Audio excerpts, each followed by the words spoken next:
OK, vidéo explicatif pour l'ajout des automatismes des POC pour armoire ADM.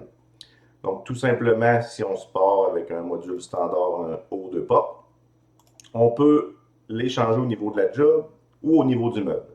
C'est un ajout ici que vous avez qui est lumière encastrée bas, lumière encastrée haut.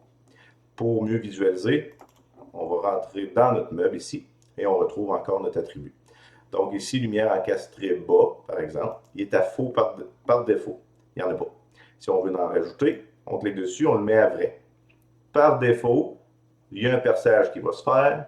Ça va être la lumière standard que j'ai reçue dans mon ADM, le code en noir, et il y a un double fond 5.8 rainuré qui va s'ajouter.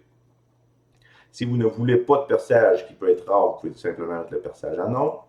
Si vous voulez changer de lumière, il y a la satin aussi, le fini 195. Donc, si on met la satin, important de le changer parce que ça fait le changement aussi à la commande, au niveau du rapport de commande. Donc, sélectionnez la bonne lumière. Le double fond 5.8 se fait aussi par défaut si on vient en cliquer dessus. Et on a les rainures pour passer le fil qui se fait automatique à 3.8 de profond dans le dessous et à 3.8 de profond dans le double fond 5.8. Et on a aussi, je vais mettre en 3D, le perçage pour passer le fil de 10 mm qui va venir se percer au niveau du bas du dos.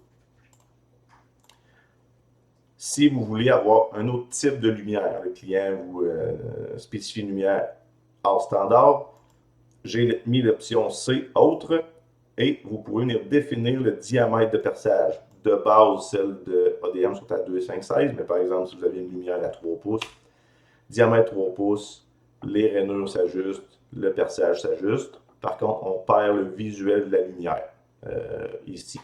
Donc, on vient juste avoir notre perçage. Je vais revenir avec une standard comme ça. On peut jouer avec la quantité 1 à 3. Donc, si on en met 2, de base, elles vont aller se centrer dans les portes, 2 portes.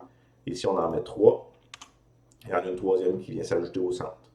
Plutôt rare, mais si on revient à 2, on peut jouer aussi avec le déplacement en X, ça veut dire en largeur. Si je mettais 2 pouces sur la 1, 2 pouces sur la 2. Voyez-vous que 2 positif, ça tasse vers la gauche. Si je voulais tasser, par exemple, elle vers la droite, je mettrais tout simplement moins 2. Et elle se dirige vers l'autre côté.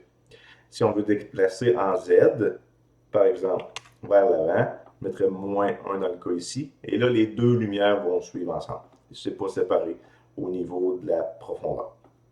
Et si on en met une troisième, elle va venir se centrer, comme ça ici.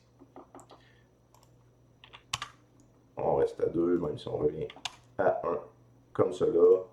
Et là, parce qu'on a un décalage, comme ça ici. Ça va être plutôt la une centrée qui va être la plus populaire. Ensuite de ça, si on veut en ajouter dans le haut, on en a une ici, on vient tout simplement dans le haut et c'est exactement le même principe. Par contre, dans le haut, naturellement, il n'y a pas de double fond, de rainure qui se font parce que le fil va passer par-dessus, il n'y a pas de perçage dans le dos qui vient se faire. Mais la quantité et le décalage aussi est possible. Donc, c'est le principe de base pour ajouter des POC light dans les modules de haut. Merci.